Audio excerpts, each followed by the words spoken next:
मी प्रतीक तुम्हा सर्वांचं स्वागत करतो विजन 24/7 मध्ये.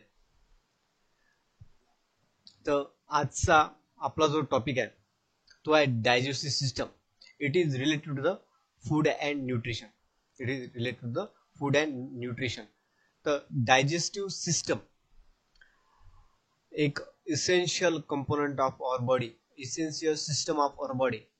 ठीक आहे, ते आता तुम्हाला एक्झाम मध्ये त्यावरून क्वेश्चन येण्याचे चान्सेस भरपूर आहे, येतीलच. त्यातले त्याच्या डायजेशन सिस्टीमच्या रिलेटेड भरपूर क्वेश्चन येतील आणि माहिती नाही पडणार की हा जो क्वेश्चन होता तो डायजेस्टिव्ह सिस्टीमच्या रिलेटेड होता. ठीक आहे, तर आपण सुरू करणार आज digestive system.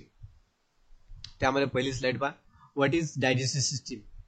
A digestive system is made up of number of organ consisting of the central gastrointestinal tract, a tube-like structure, and its accessory organ. Accessory organ that break down food into simple components so that nutrients can be absorbed and assimilate. हे दोन वेगवेगळे शब्द आहेत, जरी अर्थ थोडासा similar होत असला. ठीक आहे, ऍब्झॉर्ब मध्ये जसे आतमध्ये घेऊन घेणे किंवा एखाद्या जागेवर शोषून घेणे, पण शोषून घेतल्यानंतर तो आपल्या बॉडीचा पार्ट होणे, इट इज द ऍसिमिलेशन. त्याला काय करून घेणे? ऍक्सेप्ट करून घेणे, आपल्या बॉडीचा पार्ट होणे, इट इज द ऍसिमिलेशन. ठीक आहे, जे फूड ब्रेकडाऊन झालं गॅस्ट्रोइंटेस्टिनल ट्रॅक मध्ये आणि त्यांनाच आपण म्हटलंय nutrient. These nutrients are used for energy and growth of the body. आणि जे गॅस्ट्रोइंटेस्टाइनल मध्ये जे फूड ब्रेकडाऊन होते, जे तुमचे न्यूट्रिएंट्स इन सिम्पल फॉर्म मध्ये तुम्हाला अवेलेबल होतात, ते कशासाठी यूज होतात? तर एनर्जी प्रोडक्शन मध्ये आणि त्यानंतर ग्रोथ ऑफ द बॉडी. ठीक आहे, आपला gastrointestinal tract starts at the mouth and ends in the anus. ठीक आहे, त्या दोन गोष्टी लक्षात ठेवा. तर गॅस्ट्रोइंटेस्टाइनल ट्रॅक मध्ये तुम्हाला सिक्वेन्स विचारला जाऊ शकते की कुठपासून सुरुवात होते आणि कुठं एंड होते, असा एखादा तुम्हाला तिथं विचारला जाऊ शकते. कुठून सुरू होते है ना आणि कुठं एंड होते, ह्या तुम्हाला विचारलं जाऊ शकते. एक सिक्वेन्स देणार, असं म्हणणार की सुरुवातीपासून शेवटपर्यंत सिक्वेन्स लावा ऑर्गन्सचा, कुठून सुरुवात होते तुमचा गॅस्ट्रोइंटेस्टाइनल ट्रॅक आणि कुठं एंड होते, असा सिक्वेन्सली सगळे ऑर्गन लावा, असा तुम्हाला क्वेश्चन येऊ शकते. तर पहा, तर सगळ्यात पहिले काय येणार आहे? माउथ. सगळ्यात पहिले काय येणार आहे? Mouth. It is a buccal cavity पण म्हणतात हो आपण. त्यानंतर काय? इसोफेगस. त्यानंतरचं काय तुम्हाला आहे? त्यानंतर येत आहे स्टमक. हे जे दिसलं ना, याचं स्ट्रक्चर याला म्हटलंय तुम्ही, हे म्हटलंय आपलं स्टमक. ठीक आहे, हे काय आपलं स्टमक. पुढे त्यानंतर स्टमक नंतर येतात स्मॉल इंटेस्टाईन. काय येतात? Small intestine. त्यानंतर येतात लार्ज इंटेस्टाईन. त्यानंतर काय येतात? लार्ज इंटेस्टाईन, मोठे आतडे.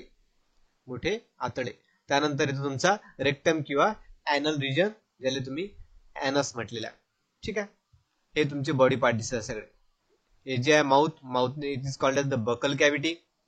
हे long tube like structure, it is a oesophagus. त्यानंतर तुमचा आलेला आहे स्टमक रिजन, एक पॉकेट सारखं दिसलंय. त्यानंतर हे सगळे छोटे आतडे. त्यानंतर हे मोठे आतडे, हे इथं पाहून घ्या, 3 भाग पडलेले आहे याचे छोट्या आतड्याचे. आणि हा सगळ्यात शेवटचा region, it is a rectum anus. ठीक आहे, तर एक सिक्वेन्स लक्षात ठेवा. कुठपासून? Mouth, oesophagus, stomach, small intestine, large intestine आणि एनस. ठीक आहे, हा सिक्वेन्स लक्षात राहील. ठीक आहे, पुढे बघा. तो व्हेरी फर्स्ट जिथं ज्याला म्हटलं ते माउथ म्हणजे तोंड, आणि it is also buccal cavity. पाहू ना आपण बकल कॅव्हिटी. ठीक आहे, तिथं काय काय असते पहा तुम्ही. The buccal cavity consist of teeth, tongue and salivary glands. ठीक आहे, ग्लँड्स म्हणजे ग्रंथी. टीथ म्हणजे दात, टंग म्हणजे जीभ. ठीक आहे. तर यामध्ये काय काय होते, टीथ ग्राइंडिंग अँड ब्रेकिंग मध्ये काम करते. ग्राइंडिंग अँड ब्रेकिंग कशाचं, फूड एकदम फाईनली जसं आपण वाटण करतो ना तसं ब्रेक करण्यासाठी फूडला, एखादं पोळी खाल्ली आपण, पोळी भाजी खाल्ली आपण, त्याला ब्रेक डाऊन करण्याचं आपण काम कोण करते, तर टीथ करतात. त्यानंतर टंग टेस्ट घेण्याचं काम, गोड आहे, खारट आहे, आंबट आहे, तुरट आहे, हे जे टेस्ट घेण्याचं काम आहे ते कोण करते, तर तुमची टंग करते. काय करते, कोण करते, तुमची टंग, ज्याला म्हटलं जाते जीभ. ठीक आहे. त्यानंतर सलायव्हरी ग्लँड. सलायव्हरी ग्लँड काय करते, सिक्रेट, तर सलायव्हरी अमायलेज सिक्रेट करते आणि it is 90% 95% made up of water, म्हणजे पाण्यापासून बनलेली असते, वॉटर असते त्यामध्ये. सलायव्हरी मध्ये, सलायव्हरी ग्लँड मध्ये, सलायव्हरी काय असते, सलायवा ज्याला म्हणतो आपण,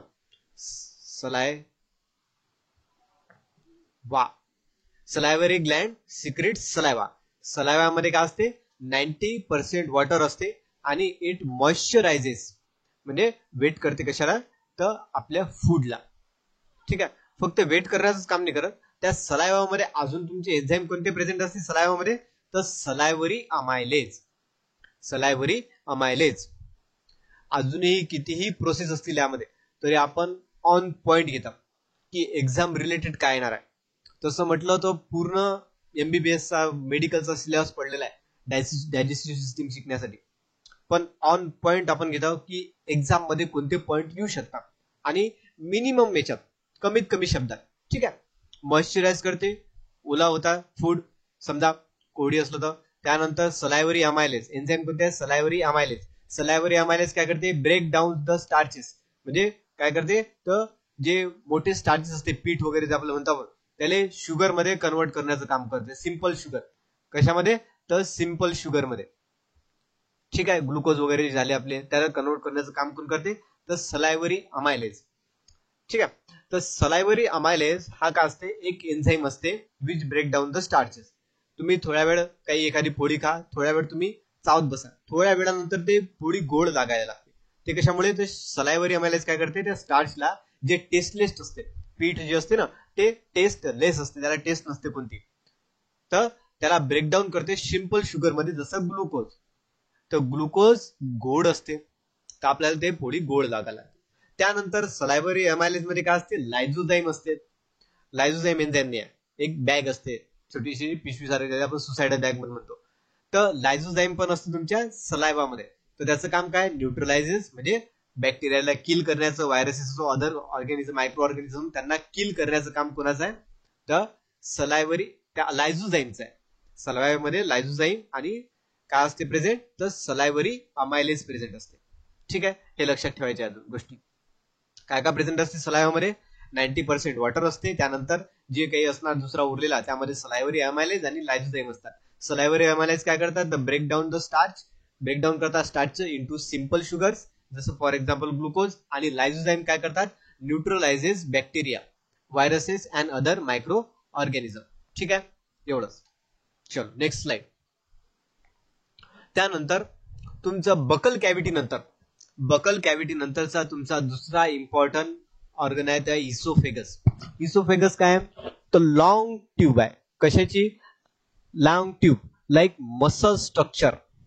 एक लॉंग ट्यूब आहे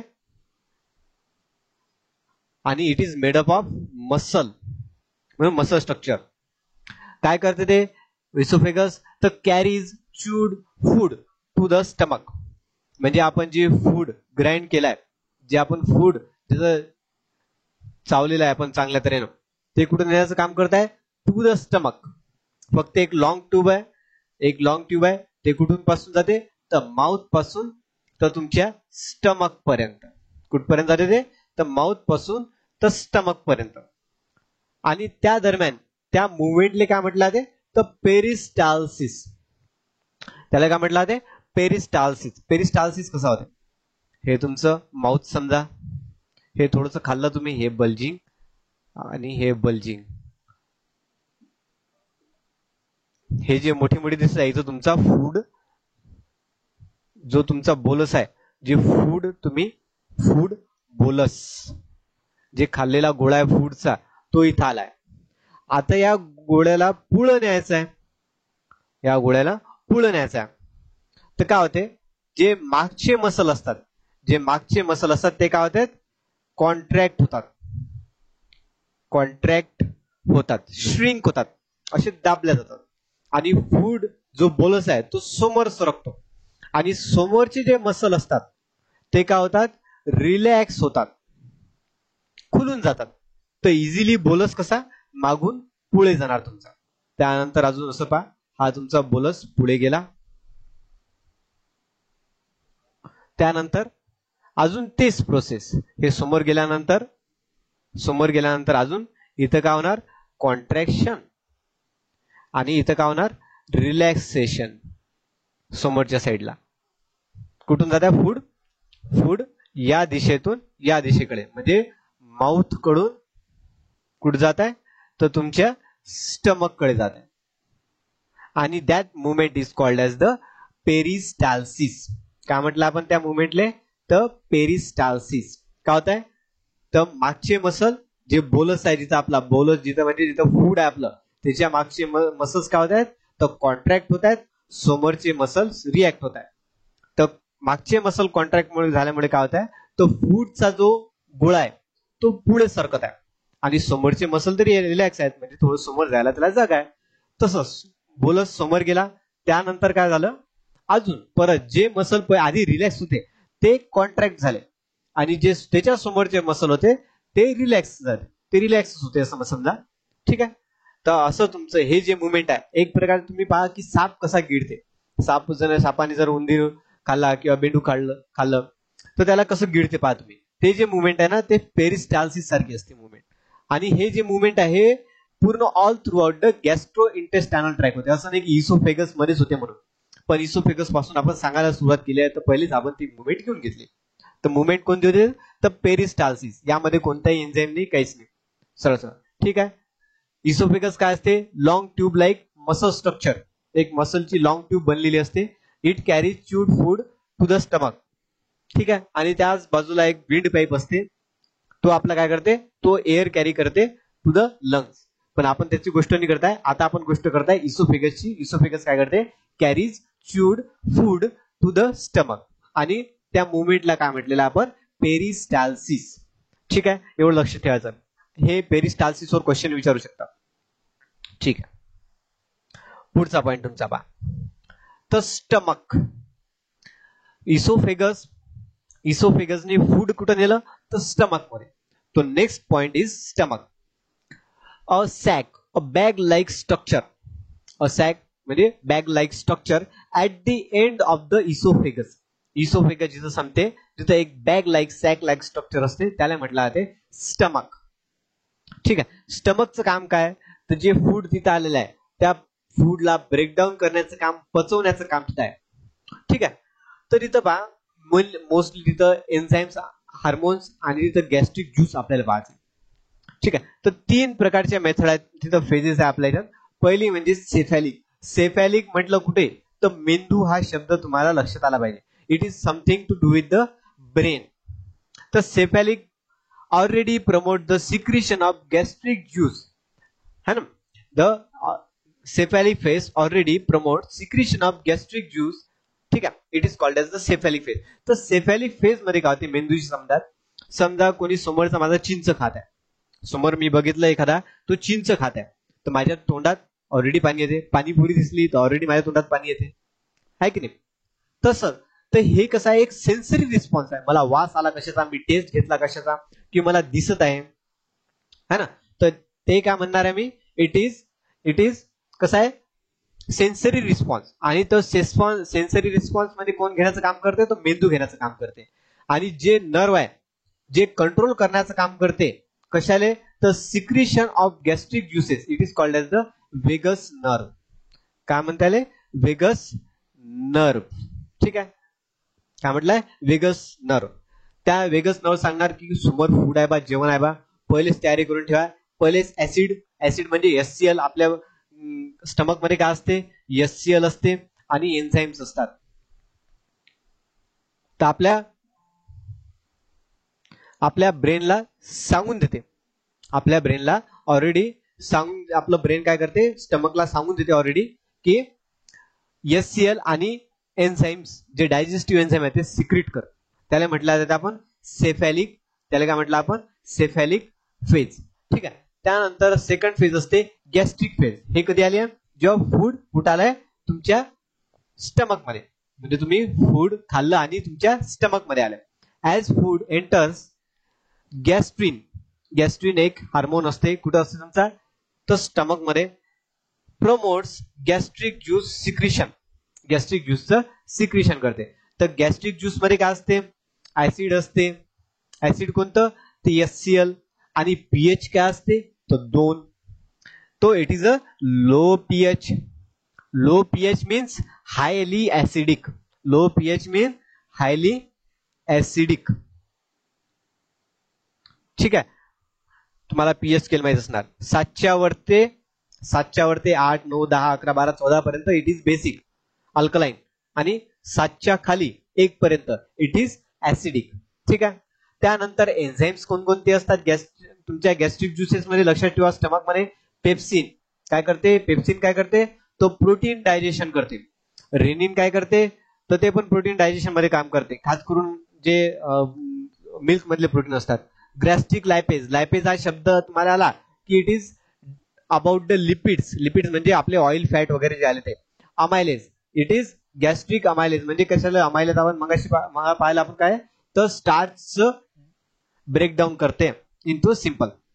ठीक आहे. हे समजले काय काय कोणते कोणते एन्झाईम कोणते, पेप्सिन, रेनिन, गॅस्ट्रिक लायपेजेस आणि अमायलेजेस. पेप्सिन प्रोटीनचं, रेनिन पण मिल्क प्रोटीनचं त्यामध्ये जे असतात त्याचं ब्रेकडाऊन करते. अमिनो ऍसिड मध्ये लायपेजेस काय करते, जे तुमचे फॅट असते त्याला सिम्पल फॅट मध्ये कन्वर्ट करते.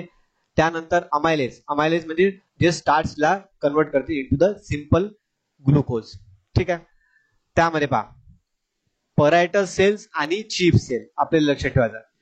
आपलं जे स्टमक लाइनिंग असते, स्टमकची जे मेम्ब्रेन असते, स्टमकची अंदरची मेम्ब्रेन जी असते, त्यामध्ये परायटल सेल असतात. हे काय सिक्रेट करतात, तुमचं H+ आयन्स, म्हणजे तुमचं HCl जे म्हटलं आपण लो पीएच, तर H+ आयन्स सिक्रेट करण्याचं काम करते. कोण करते, आपल्या स्टमक मध्ये असतात परायटल सेल्स. परायटल सेल्स काय करतात, H+ आयनचं सिक्रेशन करतात. आपण जे म्हटलंय ना की ऍसिडिक होते, आपलं ऍसिडिक एन्व्हायरमेंट असते आपल्या स्टमक मध्ये, पीएच किती असते, तर 2 असते. तर तो करण्याचं काम कोण करते, तर parietal cells H+ ion secrete करण्याचं काम करते. आणि H+ आणि पीएच चा अर्थच होते की कॉन्सन्ट्रेशन ऑफ H+ आयन.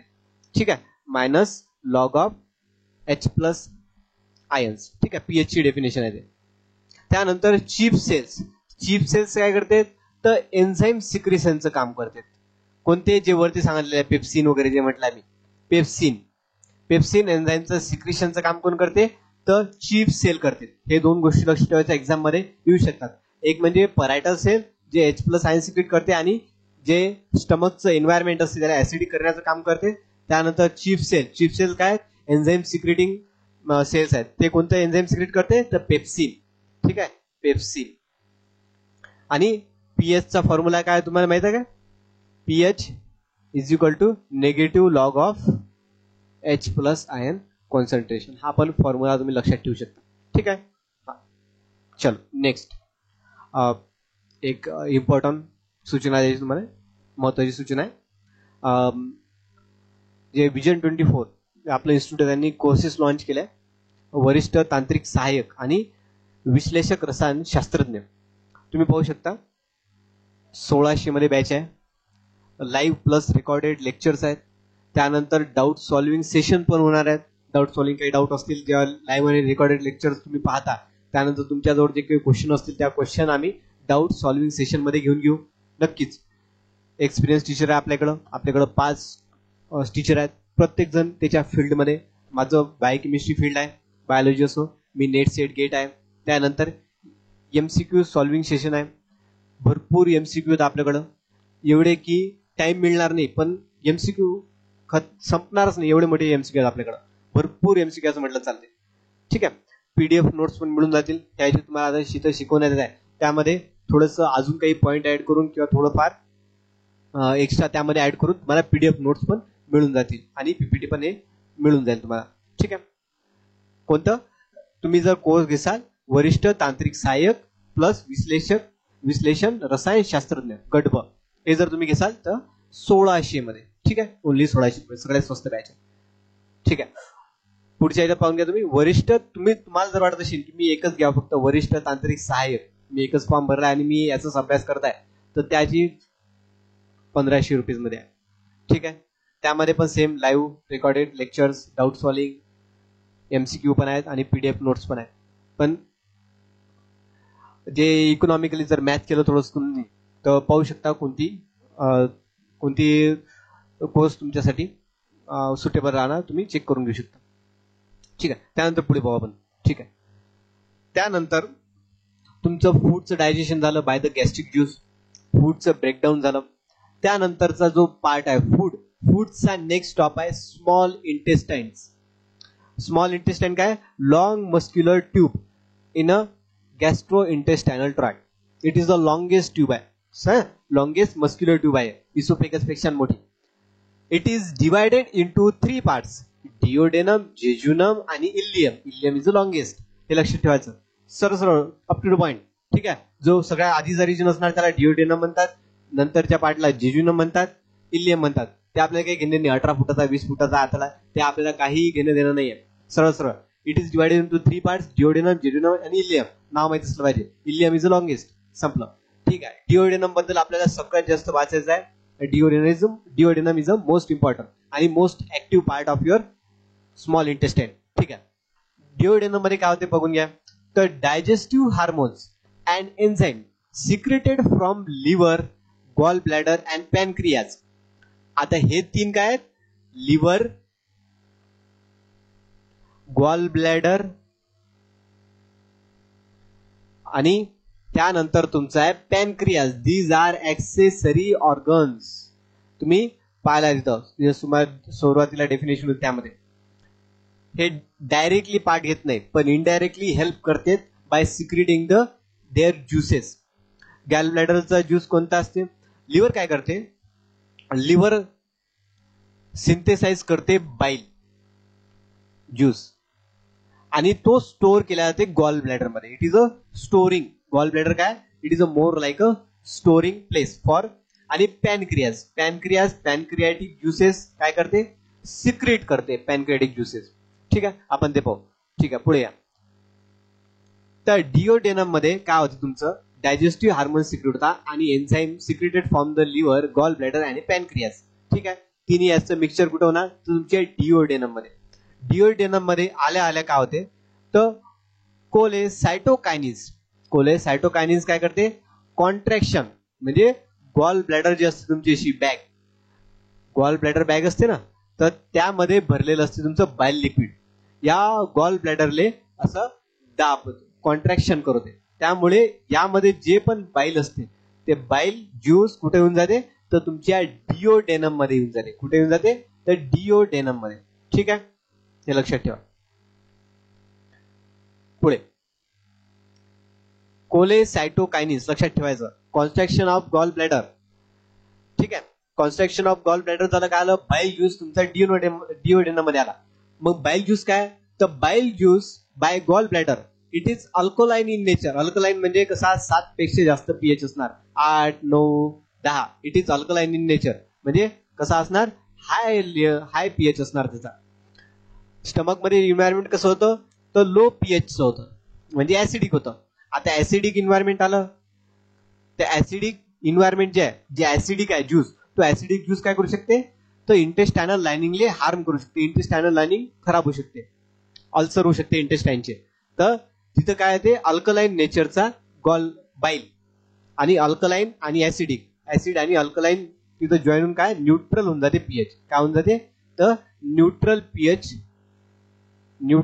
होऊन जाते. न्यूट्रल पीएच म्हणजे 7च्या जवळपासचा. ठीक आहे.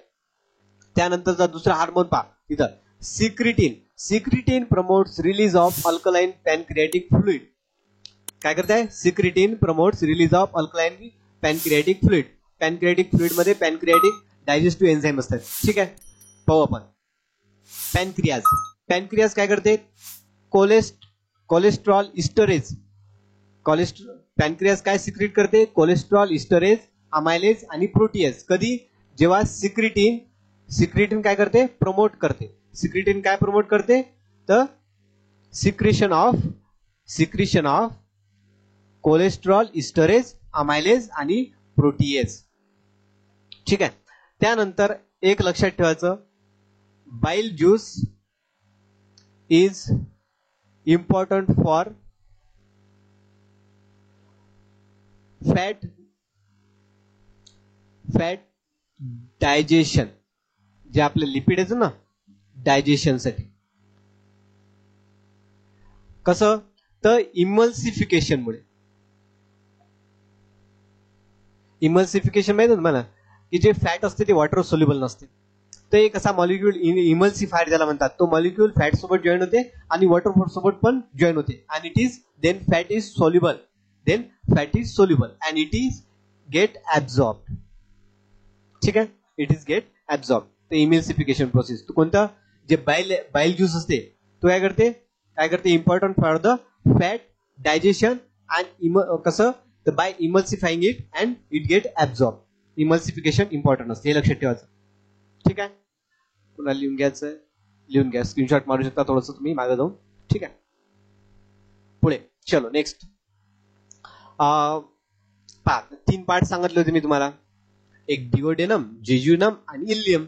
तर जेजुनम आणि इलियम काय होते? डिओडेनम तर झालं आपलं. जेजुनम आणि इलियम मध्ये सहसा काय असतात? जे लाइनिंग असते आपल्या इंटेस्टाईनची, त्याच्यावर असे मायक्रोविलाय असतात. एक तर सरफेस एरिया वाढवतात, दुसरं इथं असे काही ट्रान्सपोर्टर प्रेझेंट असतात जे ऍब्झॉर्प्शन ऑफ न्यूट्रियन घडवतात. तर कोणते न्यूट्रियन? जसे ग्लुकोज झाले, फ्रुक्टोज झाले, अजूनही दुसरे न्यूट्रियन, अमिनो ऍसिड झाले.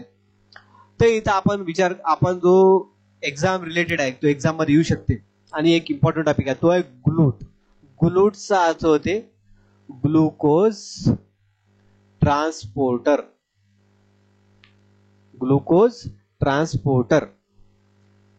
आपली जे पेशी असते, जे सेल असते, त्या सेलवर प्रोटीन प्रेझेंट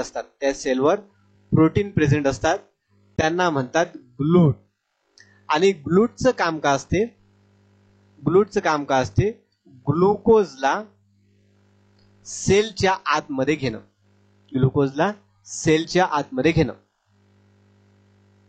हे ग्लुकोज आणि हे सेल, बॉडी सेल, इंटेस्टाईनचा सेल म्हणा. ठीक आहे. तर इथे घेण्याचं काम कोण करते? तर ग्लुकोज ट्रान्सपोर्टर. कोण करते?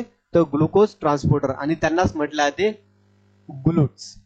तर ग्लूट 5 काही आणि ग्लूट 2 हे 2 शिकून घ्यायचे आपल्याला. त्यामध्ये भरपूर प्रकारचे ग्लूट असतात. पण आपल्याला त्यामध्ये खास करून 2 प्रकारचे ग्लूट शिकून घ्यायचे. त्यामध्ये ग्लूट 5. हा ग्लूट 5 काय करते? तो फ्रुक्टोजच्या ऑब्झॉर्प्शन मध्ये काम करते. ठीक आहे. आणि कुठं प्रेझेंट असते? तर इंटेस्टाईनवर, लिव्हरवर. ठीक आहे. त्यानंतर ग्लूट 2 हा पण काय करते? ग्लुकोजचं ऍब्झॉर्प्शन करते. पण कुठं? तर बीटा सेल ऑफ पॅनक्रियाज. तुम्ही जर आयलेट्स ऑफ लँगरहॅन कधी वाचलं असणार तर beta cell of pancreas. Beta cells काय करते? तर इन्सुलिन सिक्रिशन करते. इन्सुलिनचं काम काय असते? तर प्रमोट करणं. कशाचं प्रमोट करणं? तर ग्लुकोजला आतमध्ये घेऊन जाण्यासाठी. कशाच्या आतमध्ये? तर सेलच्या आतमध्ये घेऊन जाण्यासाठी प्रमोट करणं काम कोणाचं असते? तर इन्सुलिनचं काम असते. ठीक आहे. आणि एक अजून हार्मोन लक्षात ठेवायचं तुम्ही, glucagon. It is opposite to the insulin. Glucagon काय करते? तर ब्लड मध्ये शुगरचं प्रमाण वाढवते, ग्लुकोजचं प्रमाण वाढवते. त्यानंतर ग्लायकोजनचं ब्रेकडाऊन करते. Glycogen it is a stored form of glucose. Glycogen it is a stored form of glucose. It is also called as the animal starch. It is a polymer of glucose and it is also called as the animal starch. Glycogen it is also called as the animal starch. जसं plants मध्ये starch असते ना, तसंच animal starch is a starch, it is a glucose. ठीक आहे, and it is made up of glucose. Sorry, glycogen, it is a animal starch and it is made up of a glucose. ठीक आहे. इन्सुलिनचं काम काय, तर ग्लुकोजला सेलच्या आतमध्ये जाण्यासाठी प्रमोट करण्याचं काम. ठीक आहे. आणि कशा थ्रू, तर ग्लूट्सच्या थ्रू, ग्लुकोज ट्रान्सपोर्टरच्या थ्रू. आणि इन्सुलिनच्या complete opposite it is a glucagon. वाचू शकता तुम्ही ग्लुकॅगॉन बद्दल. ठीक आहे.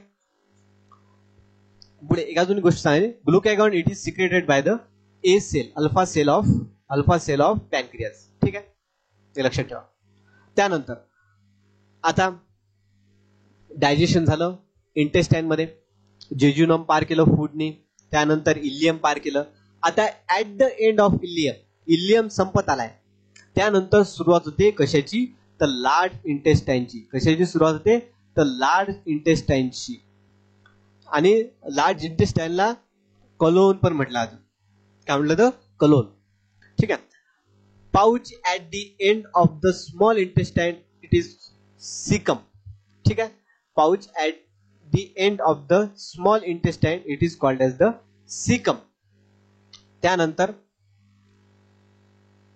एक स्ट्रक्चर काढून दाखवतो तुम्हाला मी.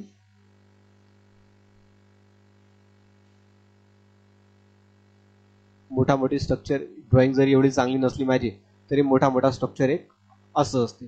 हे तुमचा स्मॉल इंटेस्टाईन आला. या पाऊचला काय म्हटलं जाते, तर caecum. It is the caecum. ठीक आहे. इथंच तुमचा अपेंडिक्स पण असते. It is pouch, this pouch is called as the caecum. त्यानंतर colon is divided into 3 parts. त्यानंतर सीकम नंतर कोलोन 3 पार्ट मध्ये डिवाइड असते. एक असते असेंडिंग कोलोन, हा जो वरती जात आहे तो इथपर्यंत. त्यानंतर ट्रान्सवर्स कोलोन. त्यानंतर खाली येत आहे हा, तो काय descending colon. Ascending descending order करता ना तुम्ही, डिसेंडिंग कोलोन. आणि हा शेवटचा जो हा पार्ट उरलेला आहे याला म्हटलं जातं रेक्टम. याला म्हटलं जातं rectum. And this region is a anal region. Anus म्हटलं जाते. ठीक आहे. समजलं हे मोठा गोष्ट काय, तर colon is divided into 3 parts. Ascending colon, त्यानंतर डिसेंडिंग कोलोन आणि असेंडिंग कोलोन, ट्रान्सवर्स कोलोन आणि descending colon. And end part of the large intestine is a rectum. ठीक आहे, हे लक्षात ठेवायचं. आणि मोस्टली याच्यात ऍब्झॉर्प्शन, डायजेशन कोणत्या प्रकारे ते पण सांगतो. तर इथं ऍब्झॉर्प्शन ऑफ वॉटर होते आणि न्यूट्रिएंट होते, जे उरलेले न्यूट्रिएंट असतात जे स्मॉल इंटेस्टाईन मध्ये येत नाही. तर लार्ज इंटेस्टाईनचं याच्या व्यतिरिक्त पण एक काम आहे. एड्स म्हणजे रोग नाही, एड्स म्हणजे हेल्प. इथं एड्सचा अर्थ आहे help. Digestion by help of gut bacteria, ज्याला आपण म्हणतो गुड बॅक्टेरिया. आपण ताक पितो माहिती तुम्हाला, ताक दही खातो, तर या ताक दही मध्ये काय प्रेझेंट असते, तो गुड बॅक्टेरिया असते. हे गुड बॅक्टेरिया काय करते, तर जे हेवी अन्न असते, जेव्हा हेवी फॅटी ऍसिड असतात किंवा जे अमिनो ऍसिड आपण किंवा प्रोटीन अशी पचवू शकत नाही, त्यानंतर डायटरी फायबर आहे जे आपण पचवू शकत नाही, ते पचवण्याचं काम कोण करते, गट बॅक्टेरिया करते. जर तुम्ही तुमच्या कोलोनला धुतलं असं बाहेर काढून, तर जवळपास 700-800 ग्रॅम तुमच्या बॅक्टेरिया निघणार नुसता. तुमच्या याच्यात जर गुड बॅक्टेरिया म्हटलं, आणि it is helpful to digest our food. ठीक आहे. तुम्ही बाजारात पाहिलं असणार याकुल्ट म्हणून एक येतं. ते याकुल्ट कशासाठी असते, तर ते गुड बॅक्टेरिया जे आहे ते रिस्टोर करण्यासाठी. जर लॉंग टर्म कोणी अँटीबायोटिक्स घेतले तर आपल्या गटचे जे गुड बॅक्टेरिया असतात ते डेड होऊन जातात. मग त्यानंतर डायरिया होतं, आपल्याला हे होतं, किंवा आपलं अन्न बरोबर पचत नाही. तर अन्न पाचन बरोबर करण्यासाठी कोण हेल्प करते आपल्याला, कोण हेल्प करते, तर गुड गट बॅक्टेरिया जे असते ते हेल्प करते आपल्याला फूडच्या पचन करण्यासाठी. हे लक्षात ठेवायचं आहे. यामध्ये तुम्ही एन्झाईम लक्षात ठेवा, ग्लूट्स लक्षात ठेवा, कोणत्या याच्यावर कोणते हार्मोन वर्क करताय, हार्मोन लक्षात ठेवा, हे इम्पॉर्टंट असतात, हे विचारलं जातं. त्यानंतर मुवमेंट, पेरिस्टाल्सिस मुवमेंट हे लक्षात ठेवा. डेफिनेशन वाचायची पेरिस्टाल्सिसची. ठीक आहे. बाकी जसं म्हटलं तेवढं अॅनाटॉमी वगैरे काही येत नाही, पण these are the big points. ठीक आहे. This is the QR code. तुम्हाला जर Vision 24 ऍप डाउनलोड करायचं असणार, कोर्सेस अवेल करायचे असणार, ठीक आहे, तर तुम्ही या QR कोडला स्कॅन करून तुम्ही प्ले स्टोर जसं आणि तुम्ही आमचं ऍप जे आहे ते डाउनलोड करू शकणार. तर एकदा आपण परत रिव्हिजन घेऊन येऊ. सिंपल डायग्रामच बघून घ्या तुम्ही. माउथ मध्ये बकल कॅव्हिटी मध्ये टीथ, सलायव्हरी ग्लँड्स आणि जीभ, त्यांचं वेगवेगळं फंक्शन आहे. ते पहा, असेंडिंग कलोन, ट्रान्सफर्स कलोन आणि डिसेंडिंग कलोन. ठीक आहे, हे लक्षात, हे दिसत आहे तुम्हाला सगळं. त्यानंतर ऍक्सेसरी ऑर्गन कोणते जे आपल्याला ऍडिशनली हेल्प करत आहे, तर लक्षात ठेवा लिव्हर, त्यानंतर हे एक छोटासा भाग आहे पॅनक्रियास, त्यानंतर इथं छोट्याशा भागात जे दिसत आहे गॉल ब्लॅडर. ठीक आहे, गॉल ब्लॅडर मध्ये काय सेव होते, तर बाईल ज्युसेस, बाईल जे असते ते तिथं काय होते, स्टोअर होते. त्यानंतर liver, it is a largest gland in the human body. काय, largest gland in the human body, सगळ्यात मोठी जी ग्रंथी आहे इट इज द लिव्हर. त्यानंतर पॅनक्रियासची कोणते कोणते हार्मोन लक्षात ठेवायचे आहे, तर इन्सुलिन आणि ग्लुकॅगॉन आणि पॅनक्रियाटिक ज्युसेस. ठीक आहे, हे जे गोष्ट आहे तुम्हाला लक्षात ठेवणं आहे, हे आपलं पाचन सिस्टम आहे. Hope you like this video. Thank you for listening.